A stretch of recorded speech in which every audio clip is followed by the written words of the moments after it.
Good morning everyone. I welcome you all to Rameshwaram Gurukulam. So students, today we will learn about prepositions. Prepositions क्या होते हैं? सबसे पहले तो हमें पता है कि हमारे 8 पार्ट्स ऑफ स्पीच होते हैं. There are 8 parts of speech और जो हमारा preposition होता है वो 6 पार्ट ऑफ स्पीच होता है. पहला क्या होता है? Noun, second pronoun, third adjective, fourth verb and fifth adverb and sixth आता है हमारा प्रीपोजिशंस. आज हम प्रीपोजिशंस के बारे में पढ़ेंगे. प्रीपोजिशंस क्या होते हैं, प्रीपोजिशन के क्या क्या यूजेस होते हैं, हम कहाँ पे यूज करते हैं, इन सब चीज़ों के बारे में आज हम पढ़ेंगे. So let us begin our today's class. सबसे पहले हम जानेंगे कि प्रीपोजिशंस क्या होते हैं. As you know, preposition are the word to show relations. Prepositions वो सारे वर्ड्स होते हैं जो किसी रिलेशन को दिखाने के लिए यूज होते हैं. टू डिस्क्राइब या टू रिफर्स द रिलेशंस. किस चीज़ के बारे में रिलेशन? इधर नाउन और प्रोनाउन और एनीथिंग. या वो नाउन हो सकता है, वो प्रोनाउन हो सकता है, फिर कोई भी ऐसा living object, non living object हो तो उसके बीच का रिलेशन दिखाने के लिए हम प्रीपोजिशंस का यूज करते हैं. इसको हम एग्जांपल से समझेंगे. The box is on the table. यहाँ पे प्रीपोजिशन ऑन का यूज हुआ है. तो ऑन की बात करें तो ऑन क्या है? प्रीपोजिशन है. अब ये हमने पढ़ा ऊपर कि रिलेशन दिखाने के लिए यूज होता है. किसका रिलेशन दिखाने के लिए? तो पहला वर्ड हमारा है बॉक्स और यहाँ पे एक सेकंड और वर्ड इज टेबल. बॉक्स का रिलेशन टेबल के साथ दिखाने के लिए हमने इस सेंटेंस में प्रीपोजिशंस का यूज किया. सेंटेंस क्या है? The box is on the table. Box कहाँ पे है? टेबल के ऊपर. तो इसमें सेंटेंस में क्या दिखा रहे हैं कि जो बॉक्स का रिलेशन टेबल के साथ क्या दिखा रहा है कि बॉक्स कहाँ पे है? तो टेबल के ऊपर. Second example, he arrived there before me. He arrived there before me. वो मुझसे पहले आ गया. तो बिफोर क्या है हमारे यहाँ पे? प्रीपोजिशन है. क्योंकि ये ही का रिलेशन किससे दिखा रहा है? मी से.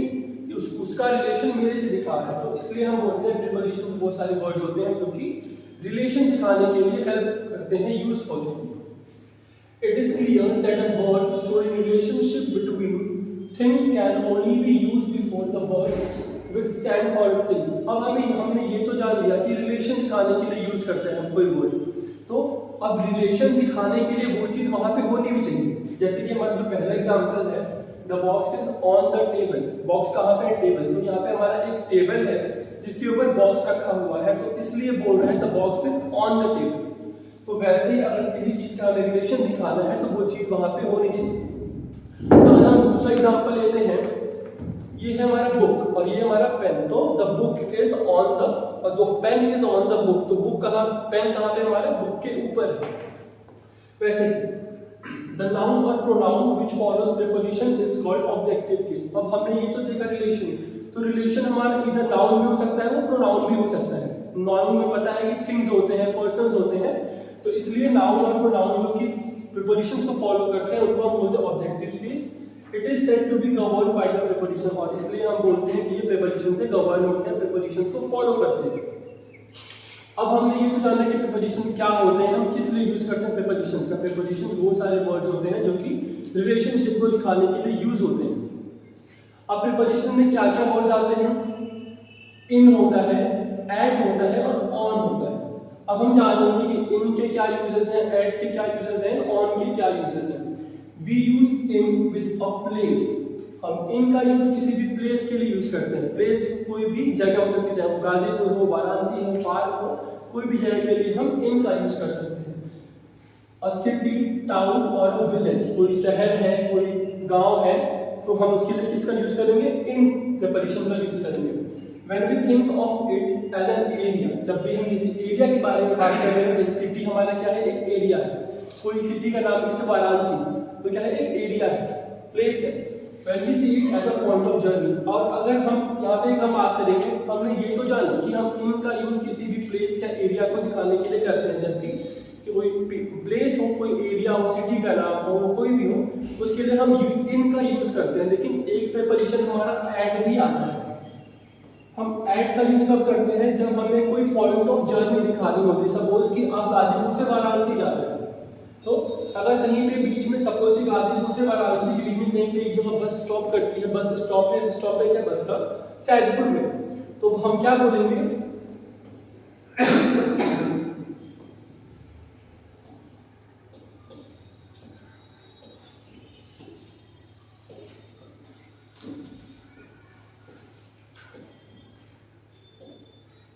The bus stops at Saidpur. अब सैदपुर भी हमारे क्या है, एक प्लेस है, एरिया। तो जो हमारा रूल था वो पहले वाला इन वाला, ये क्या बता रहा था, कोई भी अगर प्लेस का नाम है, कोई एरिया है, तो हम इन यूज करते हैं। लेकिन अगर हम इस बारे में बात करें तो ये जो सेंटेंस है, the bus stops at Saidpur, तो ये क्या एक पॉइंट ऑफ जर्नी को रिप्रेजेंट कर रहा है। तो जब भी कोई वर्ड पॉइंट ऑफ जर्नी को रिप्रेजेंट करेगा तो उसके साथ हम एट का यूज करेंगे। We stayed in Mumbai for 3 days। Sentence क्या बोल रहा है, we stayed in Mumbai for 3 days। हमने मुंबई में स्टे किया 3 दिनों के लिए। तो मुंबई क्या है, एक प्लेस का नाम है, इसमें कोई जर्नी नहीं दिखा रहा है, कोई पॉइंट ऑफ जर्नी रिप्रेजेंट नहीं कर रहा है, तो हम इन प्रीपोजिशन का यूज कर किया हमने।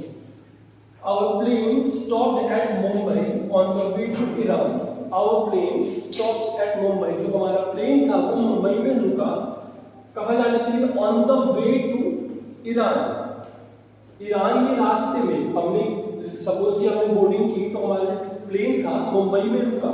सब तो उसका मतलब क्या हुआ, हमने कहीं और से बोर्डिंग किया था, हमने मुंबई में स्टॉपेज था, तो क्या रिप्रेजेंट कर रहा है, पॉइंट ऑफ जर्नी को, तो इसलिए हमने इसमें एट प्रीपोजिशन का यूज किया। वैसे ही दोनों सेंटेंस भी हैं, वी यूज इन विद। अब हम ये जानेंगे कि इन के और भी यूजेस हैं। एक तो हमारा पहला हो गया, तो हमारा फर्स्ट इन का यूज क्या था, किसी प्लेस को रिप्रेजेंट करने के लिए हम इन का यूज करते हैं। और हमारा एट का यूज क्या था, कि किसी point of journey,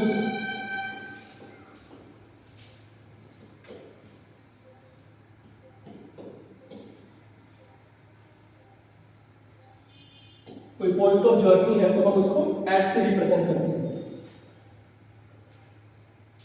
we use in. अब इन का हमारा दूसरा यूज क्या है,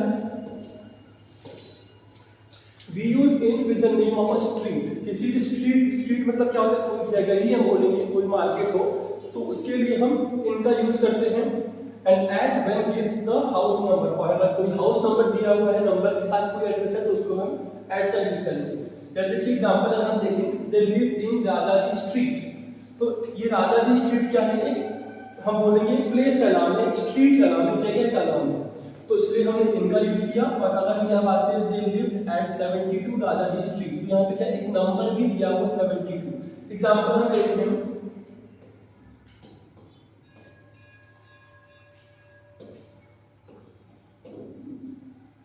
19 पार्क स्ट्रीट। और अगर हम यहाँ पे सिर्फ पार्क स्ट्रीट लिखते हैं,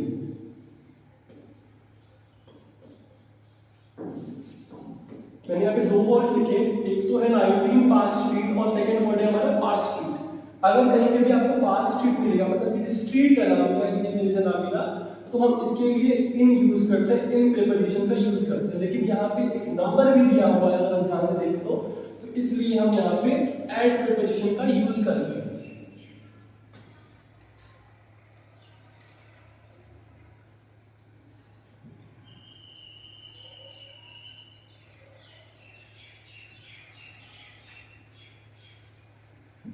ठीक है, आगे बढ़ते हैं। We use on when we think of a place as a surface. हम ऑन का यूज कब करते हैं, हमने अभी क्या देखा, हमने इन का यूज देखा, हमने एट का यूज देखा। अब हमारा थर्ड प्रीपोजिशन है ऑन, अब इसका यूज देखेंगे। We use on when we think of place as a surface. अगर कोई सरफेस की बात हो रही है, सपोज कि ये एक टेबल है, तो ये जो टेबल का जो ये पार्ट होता है, इसको हम क्या बोलते हैं, सरफेस बोलते हैं। अगर यहाँ पे कुछ रखा हुआ, सपोज एक बॉक्स रखा हुआ है, तो हम क्या बोलेंगे, the box is on the table. Box कहाँ पे है, टेबल के ऊपर, सरफेस पे रखा हुआ है। He sat on a chair. Chair पे ही सैट, वो चेयर पे बैठा है, तो चेयर के सरफेस पे ही बैठेगा, तो इसलिए सरफेस की बात हो रही है, तो हम यहाँ पे ऑन का यूज करते हैं। The rug is on the floor. रग कहाँ पे है, फ्लोर के ऊपर। फ्लोर क्या होता है, हमारा सरफेस होता है, तो इसलिए जब भी किसी सरफेस की बात हो रही हो, तो हम ऑन वर्ड, ऑन प्रीपोजिशन का यूज करेंगे। We also use on when we talk of a river bank. River bank मतलब क्या होता है, नदी का किनारा। जब भी किसी रिवर बैंक, नदी के किनारे की बात हो रही हो, तो हम ऑन वर्ड का यूज करेंगे। जैसे कि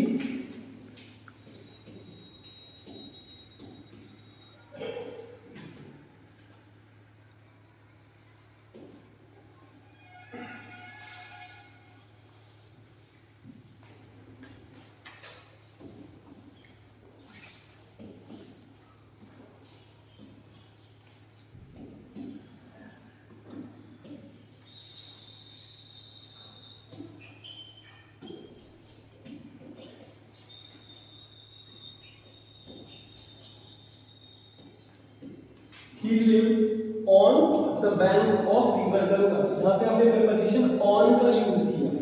तो हमने क्या लिखा, जब भी किसी रिवर बैंक मतलब गंगा नदी के किनारे, तो जब भी हम किसी रिवर बैंक की बात करेंगे तो हम ऑन प्रीपोजिशन का यूज करेंगे। आगे हम जानते हैं एट प्रीपोजिशन का और हम यूज कहाँ करते हैं। At is use for hour of a day. अगर हम एक दिन में आवर्स की बात करें, फॉर एग्जाम्पल 10 o'clock, या फिर हम पीएम की बात करें, टाइम बोलते हैं एएम पीएम, तो अगर हम उसकी बात करें तो उसके लिए भी हम क्या यूज करते हैं, एट। जैसे यहाँ पे लिखेंगे एट 9 o'clock, एट 11:30 PM। तो जब भी हम किसी हम दिन में आवर्स की बात करेंगे तो हम एट प्रीपोजिशन का यूज करेंगे। अब हम आते हैं हॉलीडेज पे। अगर कोई हॉलीडेज है, सपोज कि होली है, दिवाली है, फिर संडे हो गया, तो उसके लिए भी हम एट का यूज करेंगे। कोई भी हॉलीडे पीरियड की बात होगी, for example at a weekend मतलब Saturday Sunday, at weekends, at Christmas festival का नाम है, छुट्टियां होती हैं, at Pongal. On is used for the day and dates. अब ऑन है, ऑन का यूज कहाँ होता है, day and dates.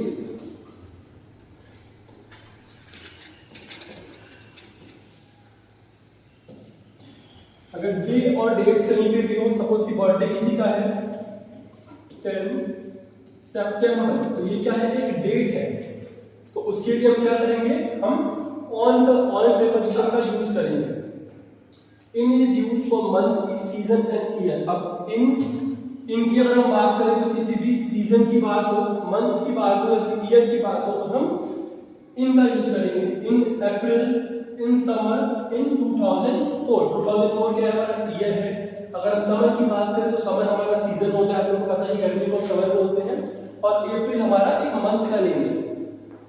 In is also use for part of the day. अगर दिन का कोई पार्ट है, सपोज कि मॉर्निंग, आफ्टरनून एंड इवनिंग, तो हम इन का यूज करते हैं। लेकिन अगर रात की बात की जाए तो हम नाइट के साथ हमेशा एट प्रीपोजिशन का यूज करते हैं। Okay, in this also is in is also used for part of the day. हमने सीखा कि दिन का कोई अगर पार्ट है, जैसे मंडे और sorry morning, afternoon and evening, तो हम इन प्रीपोजिशन का यूज करते हैं। If parts of a day are followed by day or dates on is used. On का यूज एक और जगह कहाँ पे होता है, बात करें तो अगर सपोज कि कोई डे का नाम लिखा है और उसके साथ एक पार्ट ऑफ आर भी बता, डे भी बता रहा है, जैसे कि ऑन मंडे इवनिंग,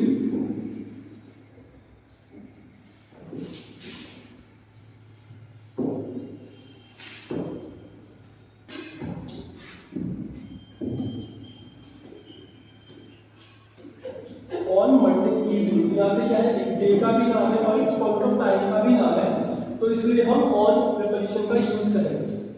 हमने इन का यूज देखा, हमने ऑन का यूज देखा, हमने एट का यूज देखा। अब हम जानेंगे और भी प्रीपोजिशन होते हैं। पहले हमने किसका देखा, इन का यूज देखा, उसके बाद हमने ऑन प्रीपोजिशन का यूज देखा, उसके बाद हमने एट प्रीपोजिशन का यूज देखा, जो कि वेरियस जगह पे रिवर बैंक से और टाइम ऑफ द डे के साथ यूज होते हैं। अब हम जानेंगे कुछ और प्रीपोजिशंस। तो हमारा पहला है और, उसके बाद जानेंगे सिंस के बारे में एंड टिल। हम अगर फॉर की बात करते हैं, फॉर हम वर्ड किसके लिए यूज करते हैं, उनका ना, फॉर 5 इयर्स। जैसे यहाँ पे एक वर्ड है फॉर 5 इयर्स, तो कोई सपोज कि कोई रह रहा है वहाँ पे, तो हम क्या बोलेंगे, he is living there for 5 years, कोई 5 साल से वहां रह रहा है। The use of since and for is a perfect tense। हम since और for का जो हमारा since है और for का हम हमेशा perfect tense के साथ करते हैं। Since is used to point out time। हमारा since जो है हम एक टाइम को रिप्रेजेंट करने के लिए यूज करते हैं, एंड for हम यूज करते हैं पीरियड ऑफ टाइम, कि कितने देर तक। जैसे इसमें सेंटेंस में मैंने क्या बोला, वो वहां 5 साल से रह रहे हैं, तो पीरियड ऑफ टाइम। सिंस हम यूज करते हैं टाइम को दिखाने रिप्रेजेंट करने के लिए, और फॉर हमारा आता है पीरियड ऑफ टाइम को रिप्रेजेंट करने के लिए। कुछ ऐसे एग्जांपल्स हम देखते हैं। सिंस 9 o'clock, 9 o'clock तक, for 2 hours, 2 घंटे। Since last week, for fortnight, since 2002, for 4 years, for long time, बहुत देर तक। तो हमने क्या जाना, हम for और since का यूज करते हैं। for का यूज हम करते हैं जब भी कोई हमें टाइम पीरियड बताना हो, और since का यूज करते हैं जब हमें कोई टाइम पॉइंट ऑफ टाइम को रिप्रेजेंट करना हो। तो हमारा अगला था till था। till is used for time and to is used for place। till जो प्रीपोजिशन है हमारा, हम टाइम के लिए इसको भी यूज करते हैं, और टू का यूज हम करते हैं प्लेस के लिए। इसको हम एग्जांपल समझेंगे। दे वेटेड टिल सनसेट, वो इंतजार किया सनसेट मतलब शाम ढलने, सूरज ढलने तक। तो यहाँ पे टिल प्रीपोजिशन का यूज हो रहा है, जो कि हमें क्या दिखा रहा है, टिल प्रीपोजिशन हमें एक टाइम दिखा रहा है कि सूरज ढलने तक उन्होंने हमारा वेट किया। अगला एग्जांपल क्या है, they fasted till hour of prayer, उन्होंने प्रेयर की बहुत देर तक फास्ट रखा, व्रत रखा। तो टिल एक पॉइंट ऑफ टाइम रिप्रेजेंट कर रहा है।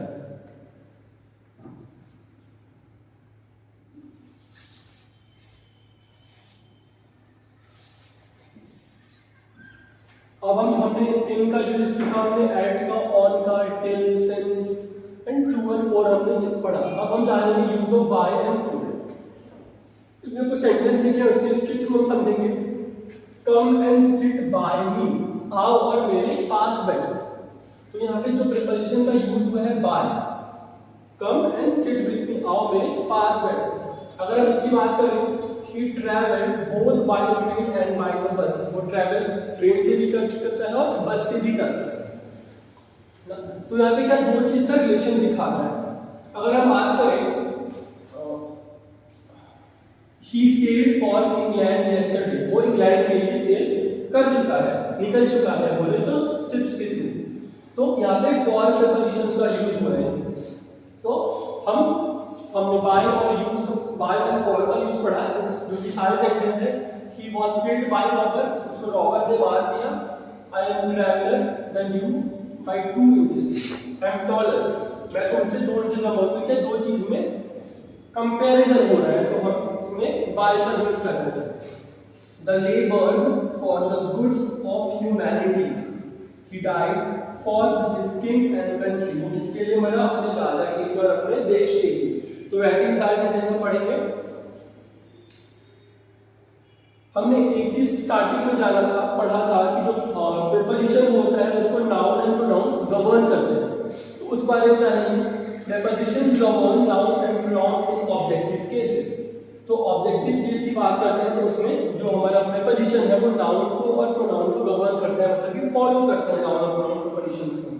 Noun do not have special form of the objective case but pronoun has.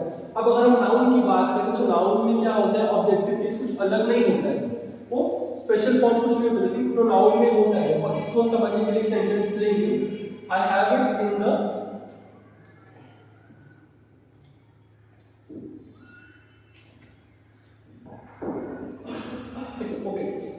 I gave it to the man. यहाँ पे आई क्या है, हमारा प्रीपोजिशन है, और मैन वर्ड जो हमारा ये क्या है, हमारा एक नाउन है। मैन किसे बोलते हैं, नाउन को, पर्सन को। और इस सेंटेंस में अगर हम देखें, the man gave it to me, यहाँ पे मैन है और यहाँ पे मी है। मी हमारा क्या होता है, प्रीपोजिशन होता है।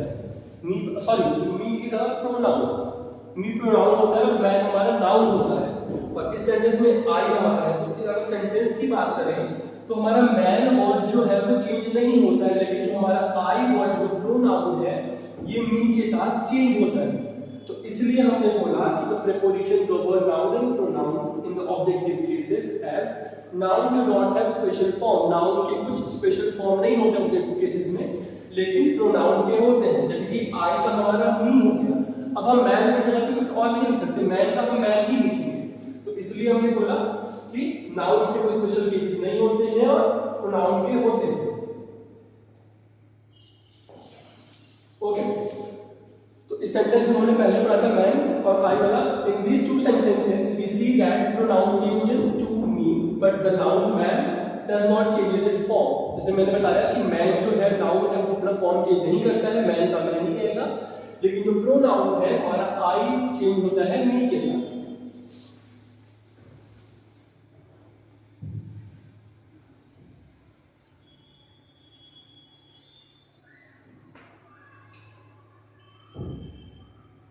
Okay, so last topic preposition हमने सीख लिया कि हम प्रीपोजिशंस क्या होते हैं, प्रीपोजिशन के यूजेस हमने जान लिए। हमारा जो आपके बुक में लास्ट टॉपिक है वो है एडवर्ब एंड प्रीपोजिशन। इसके पहले जो क्लास थी हमारी इस ग्रामर की, उसमें हमने एडवर्ब के बारे में जाना था कि एडवर्ब क्या होते हैं, एडवर्ब के यूजेस क्या होते हैं, टाइप्स क्या होते हैं, आप लोग को याद हो गया तो उसको एक बार रिकॉल करते हैं।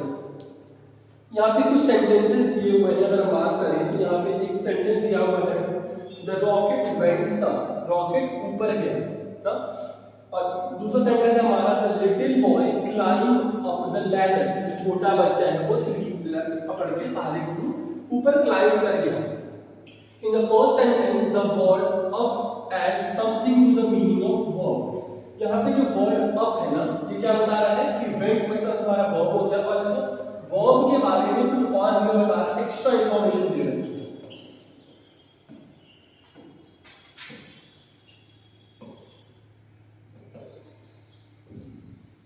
हमें ये जो अप वर्ड है हमें क्या बता रहा है कि वर्ब के बारे में एक्स्ट्रा इंफॉर्मेशन दे रहे हैं। ये क्या हो गया हमारा एडवर्ब हो गया।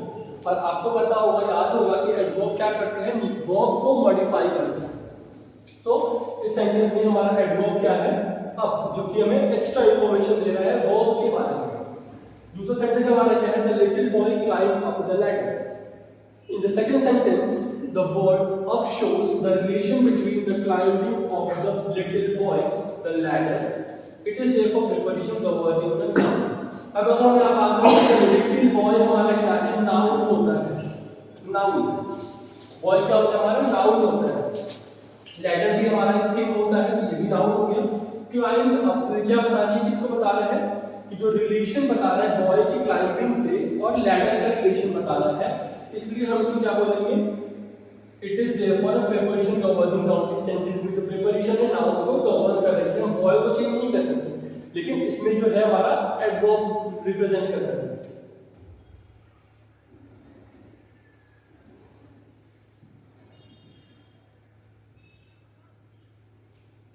सो आज हमने क्लास में क्या पढ़ा, हमने प्रीपोजिशन जानी, प्रीपोजिशंस क्या होते हैं, प्रीपोजिशन के यूजेस हम कहाँ पे करते हैं और कौन कौन से प्रीपोजिशंस होते हैं। तो आप आई होप कि आप लोगों को समझ में आया, ये वर माय पॉइंट्स। और जो भी आपके डाउट्स हो आप लोग कॉल्स के थ्रू, व्हाट्सएप के थ्रू पूछ सकते हैं, और एक्सरसाइजेस आप लोगों को ट्राई करना है खुद से। Okay, thank you.